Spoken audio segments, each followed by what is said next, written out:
ಇವತ್ತಿನ special mutton ಸಾರು. ಸಿಂಪಲಾಗಿ ಒಂದು ಮಟನ್ ಸಾರು ಮಾಡೋಕ್ಕೆ ಪ್ಯಾನ್ಗೆ ಎಣ್ಣೆ, ಲವಂಗ, ಚಕ್ಕೆ, ಕಾಳುಮೆಣಸು, ಹೆಚ್ಚಿರೋ ಈರುಳ್ಳಿ, ಕೊತ್ತಂಬರಿ ಸೊಪ್ಪನ್ನ ಹಾಕಿ ಬಾಡಿಸಿ ಇದು ಕೂಲ್ ಆಗೋಕ್ಕೆ ಅಂತ ಇಟ್ಟು ಕುಕ್ಕರ್ಗೆ ಎಣ್ಣೆ ಮತ್ತು ತೊಳೆದಿರೋ ಮಟನ್ನ ಹಾಕಿ ಇದಕ್ಕೆ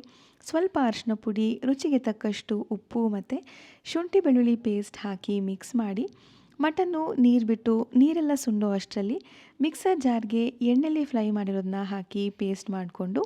ಕುಕ್ಕರ್ಗೆ ಹಾಕಿದ್ದನ್ನು ಮಿಕ್ಸ್ ಮಾಡಿ ಸ್ವಲ್ಪ ನೀರು ಹಾಕಿ ನಂತರ ಖಾರ ರುಬ್ಬಕ್ಕೆ ಅಂತ ಅದೇ ಮಿಕ್ಸರ್ ಜಾರ್ಗೆ ತೆಂಗಿನ ತುರಿ, ಧನಿಯಾ ಪುಡಿ, ಖಾರಕ್ಕೆ ತಕ್ಕಂತೆ ಅಚ್ಚ ಖಾರದ ಪುಡಿನ ಹಾಕಿ ಇದಕ್ಕೆ ಸ್ವಲ್ಪ ಗಸಗಸೆ ಮತ್ತು ನೀರು ಹಾಕಿ ಇದನ್ನು ನುಣ್ಣಗೆ ರುಬ್ಕೊತಾ ಇದ್ದೀನಿ. ನಂತರ ಇದನ್ನು ಮಿಕ್ಸ್ ಮಾಡಿ ಸಾರು ಯಾವ ಕನ್ಸಿಸ್ಟೆನ್ಸಿ ಬೇಕೋ ನೋಡಿಕೊಂಡು ಅಷ್ಟು ನೀರು ಹಾಕಿ ಇದು ಕುದಿ ಬಂದಮೇಲೆ ಲಿಡ್ಡನ್ನು ಕ್ಲೋಸ್ ಮಾಡಿ ಮಟನ್ ಸಾಫ್ಟ್ ಆಗೋ ತನಕ ಪ್ರೆಷರ್ ಕುಕ್ ಮಾಡಿದ್ರೆ ಮಟನ್ ಸಾರು ರೆಡಿ ಆಗುತ್ತೆ. ಇದನ್ನು ಬಿಸಿ ಬಿಸಿ ಮುದ್ದೆ, ಲಿವರ್ ಫ್ರೈ ಮತ್ತು ಸಾಲಡ್ ಜೊತೆ ಸರ್ವ್ ಮಾಡ್ತಾ ಇದ್ದೀನಿ.